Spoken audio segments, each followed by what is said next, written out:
On the 2nd of June 2024, Fabrizio Romano confirmed Kylian Mbappe's transfer to Real Madrid in one of the biggest announcements in football history. Kylian Mbappé to Real Madrid. Here we go.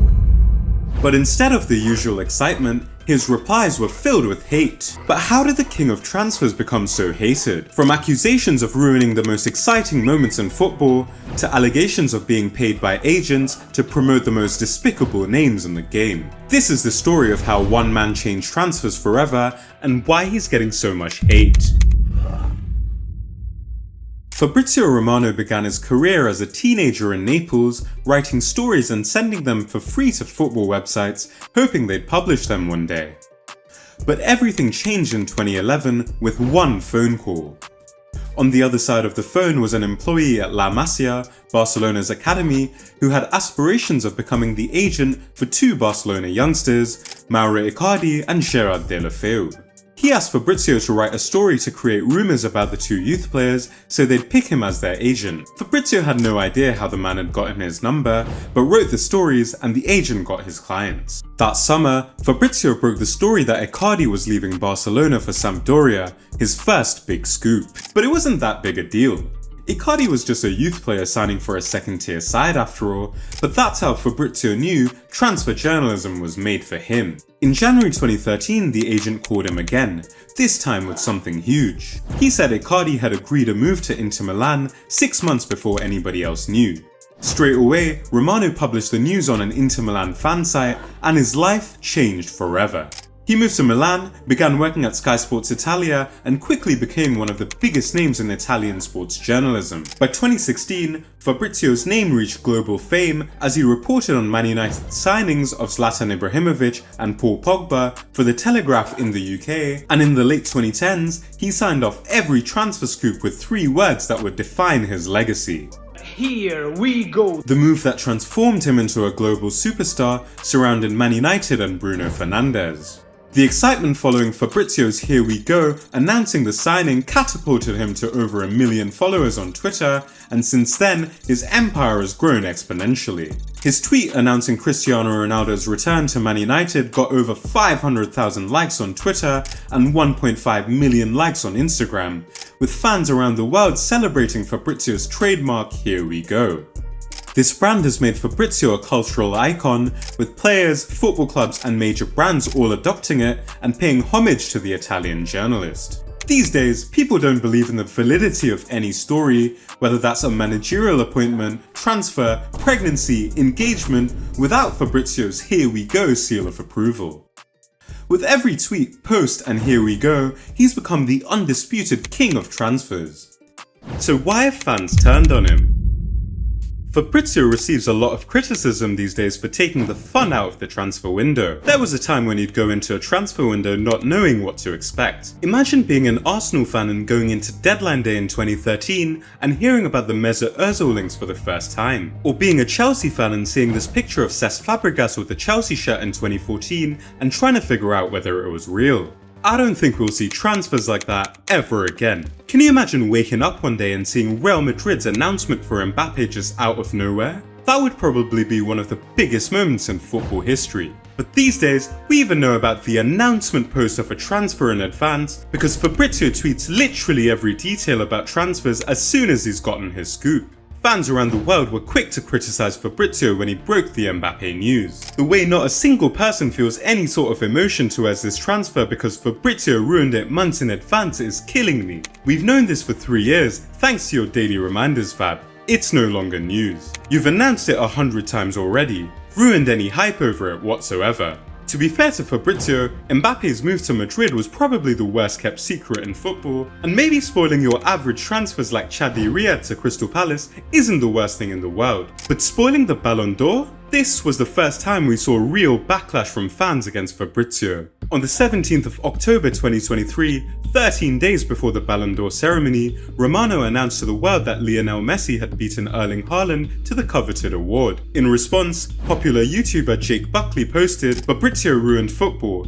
First he killed all those surprise signings that would all shock us. Now he's revealing the results of awards like the Ballon d'Or before they're even announced. I'm actually over it." And you can understand the frustration of fans. This was a massive moment, declaring Messi as the undisputed greatest of all time, and with Haaland as serious contender for the award after winning the treble, the jubilation of Messi fans around the world would have been immense. But all of that was taken away by one post from Romano. Removing the surprises of football is a major problem for fans who used to look forward to the crazy excitement of transfer deadline day. But you could argue that this is just the day and age we live in, and with things like social media, you can't replicate the beauty of Peter Odemwingie pulling up to the QPR car park or the surprise announcement of an award. And let's be real, there's a really easy solution to all of this. Just block Fabrizio Romano. But there's a bigger issue for football clubs when it comes to Fabrizio's scoops.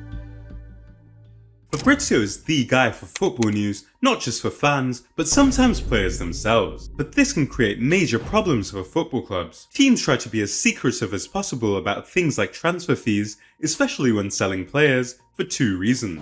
Number one, to make sure both clubs seem like they got the best deal.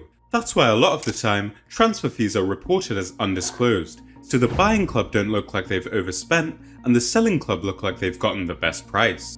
Number two, selling clubs want to keep the transfer fee they receive a secret. This is because if other teams know they've received a massive sum, the clubs they approach for replacements might inflate their prices, knowing they have money to spend. But these days, there's no secrecy in football with the constant reports from journalists like Fabrizio. On the 3rd of August 2022, after a saga which saw Man City and Chelsea battle it out for Marc Cucurella, Fabrizio Romano posted his "Here we go" tweet confirming the Spanish left-back's move to Chelsea from Brighton. But just an hour later, Brighton tweeted that no such agreement had been reached, which led fans to question Romano's near-perfect reliability, with accusations of him lying. To that, Romano simply said, "We will see who lied." This post right here, more than any "Here we go" or exclusive, is probably the most impactful thing Fabrizio Romano has ever posted. With these words, Fabrizio showed that in the transfer market, it wasn't the club's word that mattered, but his own. Like clockwork, Chelsea announced Cucurella's transfer as Fabrizio had reported, leaving the Italian with the last laugh. And though this time there were no repercussions, just a year later Fabrizio's post nearly caused a transfer to crumble. On July 19th, 2023, Fabrizio announced Man City's signing of Josko Gvardiol, stating that the defender had completed the first parts of his medical. But just 2 days later, as the world was expecting a transfer announcement, RB Leipzig's director said, "There is no agreement, not even remotely an agreement." In fact, Gvardiol had even travelled with RB Leipzig on their pre-season tour, leading Fabrizio to backtrack on his announcement, claiming that a leak had caused the transfer to slow down. I wonder where that came from. The transfer eventually took place 2 weeks later, but reflects a bigger trend of clubs reacting negatively when Fabrizio jumps the gun with his transfer news. Romano faced similar scrutiny from Bayern Munich when he broke the news of Julian Nagelsmann's sacking. Fabrizio, do you ever anger football clubs? It was a very big story when Bayern decided to fire Nagelsmann and to bring in Thomas Tuchel as new coach. I broke the story and I remember the reaction was very furious to me, like, what is this? Why did you break the story? But the scrutiny from clubs got taken to another level with the allegations. People have always questioned the motivations behind Fabrizio's tweets. One accusation that's never left him is that players and clubs ask him to tweet in order to force transfers and speculation, and Fabrizio himself has never denied this. So you get top players sliding into your DMs, do you? So a lot of players are directly texting, or I'm testing them too sometimes, to ask information. Or sometimes they tell me, please can you say something about me because I want to leave the club. So yes, it's happening. But many question whether there's a bigger incentive for Fabrizio when it comes to his tweets. A lot of people question whether Fabrizio is paid by clubs. The peak of these accusations on social media came when Fabrizio posted about Getafe's controversial Player of the Year, having not posted anything for any other La Liga team's Player of the Season. But the most high-profile accusation came in March 2024 in a transfer scandal involving Copenhagen's Rooney Bargi. The wonder kid had been a sensation earlier in the season, scoring against Man United, but found himself consistently on the bench after the new year. Fabrizio tweeted that the reason Bargi had been dropped was because he had no intention of signing a new long-term deal with his club, which Copenhagen denied, leading to an investigation on Fabrizio by Danish media. Troels Thorgersen, a Danish sports editor, accused Romano of being a mouthpiece for player agents and negotiating sponsorships with clubs, in exchange for mentions on his social media accounts. According to Thorgerson, the narrative about Bajie was planted by the players' representatives to put pressure on Copenhagen. Speaking on the scandal, the journalist said, "I know that Fabrizio Romano is hailed like a god on social media, but very often he gets his information from player agents and turns out to be the mouthpiece of their agenda. For this specific case, it very much looks like the entourage of the player wants to send out a message to put pressure on FC Copenhagen. This can't be seen as journalism. It's a business where clubs and agents will need to pay for publicity, and that can never be labelled as journalism. And I think that should be the lesson here. What might look like journalism is instead driven by pure commercial interests." Fabrizio refused to comment on these accusations, but was met with further allegations the following month, which suggested that he offered Danish clubs help in promoting their transfers in exchange for money. Tipsbladet, a Danish newspaper, allegedly found evidence that one of Romano's employers, Memo, had approached clubs to sell Romano's promotional services. This included Romano publicizing upcoming transfers to boost the club's visibility, and Copenhagen's communications manager confirmed they'd received an offer where Romano would participate in a video about a transfer for a fee. Another marketing manager at Norwegian club Vålerenga claimed that a company associated with Romano had contacted him to generate interest in the club by spreading reports about players up for sale. He said, "In my 7 years in top football, I've received many strange inquiries, but never like this. This must be one of the world's most famous journalists. It's completely nonsensical." Now, it's important to remember that these are only allegations and something that Fabrizio has never commented on. Fabrizio takes allegations like these very seriously. In 2023, the situation reached boiling point when a fan accused Fabrizio Romano of being paid by David Raya's agent due to the number of tweets he posted about the goalkeeper's pending move away from Brentford.